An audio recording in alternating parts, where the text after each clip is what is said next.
This animation will explain the basic principle of AR-15 style rifles, such as the M16.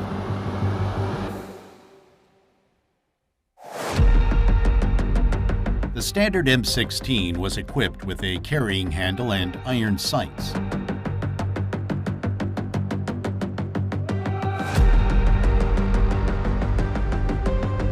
The rear and the front sight could be adjusted with a cartridge to zero the rifle. A low-light level sight system for the M16 was also available. It featured a rear sight with a larger aperture of 7mm and a front sight with radioactive tritium for visible light at night. Newer versions have been equipped with a low-light level system and an elevation knob for better targeting.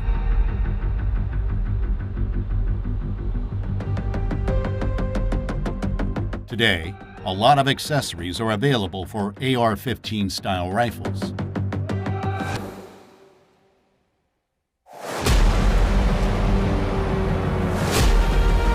Fluted barrels save weight and dissipate heat easily.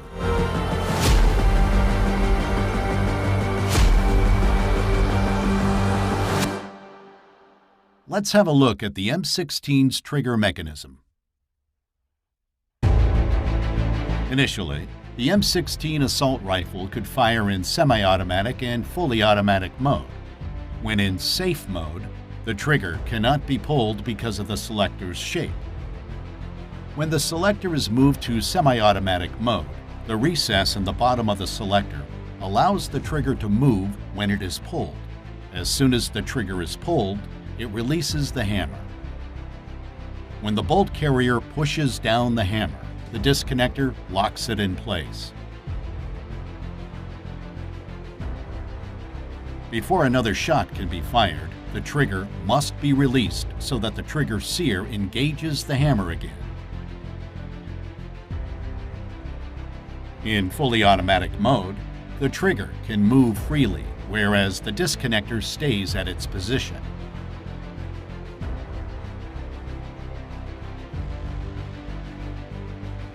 The selector has a recess for the auto sear.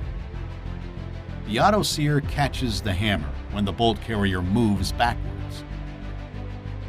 When the bolt carrier moves forward to chamber a new cartridge, the bolt carrier pushes the auto sear forward, releasing the hammer. Now, let's have a look at the bolt carrier.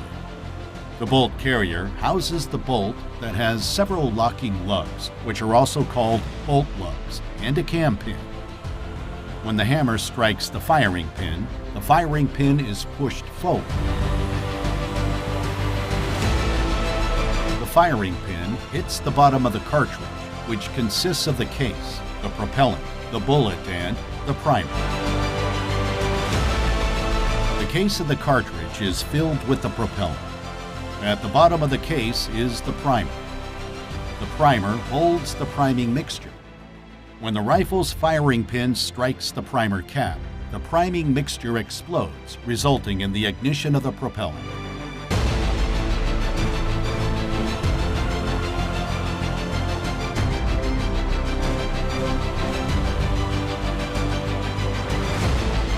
The propellant is available in different shapes and mixtures. It is usually smokeless powder that reaches temperatures above 2,000 degrees Celsius. The pressure in the case pushes the bullet out of the case through the barrel to the target with a velocity of around 1 kilometer per second. The gas block and the gas tube connect the barrel with the bolt carrier.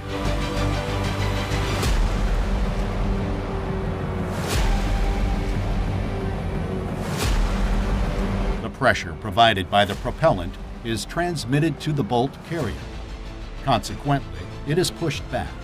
The bolt is unlocked and moved backwards by the bolt carrier by means of the cam pin. The extractor removes the spent case from the chamber, while the spring-loaded ejector ejects it.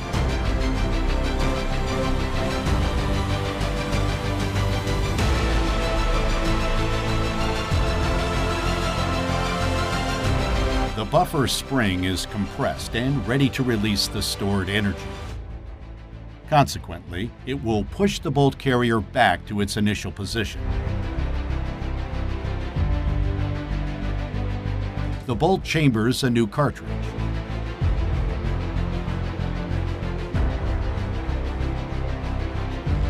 When the cartridge is fully seated in the chamber, the bolt is locked through the rotation. Let's see it again from another perspective. The bolt pushes the cartridge into the chamber. When the bolt cannot move any further, the bolt carrier rotates the bolt through the cam pin. That way, the firearm can withstand the high pressure created by the propellant when the gun is fired.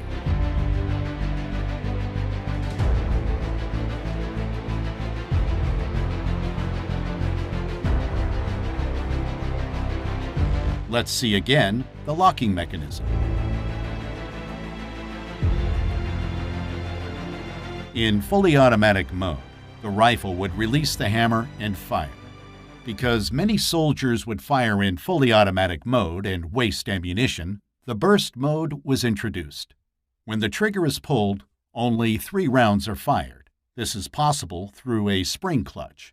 The diameter of the spring clutch gets smaller or larger according to the direction of the force. So, when the trigger is pulled, the hammer strikes the firing pin. When the hammer is pushed back by the bolt carrier, the disconnector cam rotates thanks to the spring clutch. This is done 3 times until the burst cam follower reaches the stop notch. Because the stop notch is deeper, the disconnector holds back the hammer.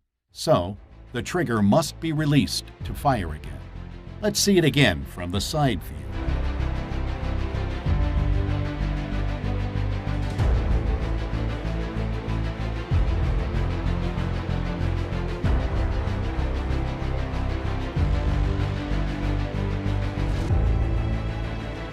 The civilian AR-15 can only fire in semi-automatic mode. It does not have parts and recesses needed for fully automatic firing. Furthermore, the lower receiver does not have room for the auto-sear, and only a full auto bolt carrier can trip the auto-sear. The M16 and other AR-15 style rifles usually use direct impingement to cycle the action. So, when the bolt carrier moves backwards, residue can enter the upper receiver and other parts. This gunshot residue can become a big problem when the rifle is not cleaned regularly. Let's have a look at the upper receiver.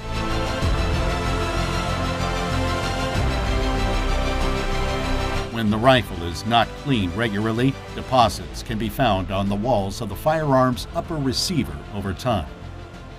This can lead to increased friction between the upper receiver and the bolt carrier, so that the bolt carrier gets stuck and a new cartridge cannot be chambered.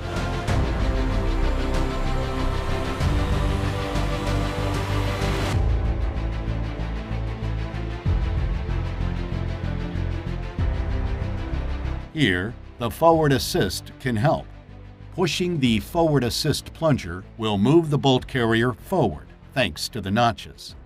This can be done until the bolt is locked and the rifle is ready to fire. Flash hiders are common on military rifles. Flash suppressors hide the flash so that the soldier is not blinded in low-light shooting conditions. They do this by dispersing the burning gases so that they cool much faster. When the magazine is empty, the spring-loaded magazine follower, which pushes the cartridges to the top of the magazine, pushes up the bolt catch. By this, the bolt catch blocks the bolt. The operator can change the magazine by pressing the magazine catch.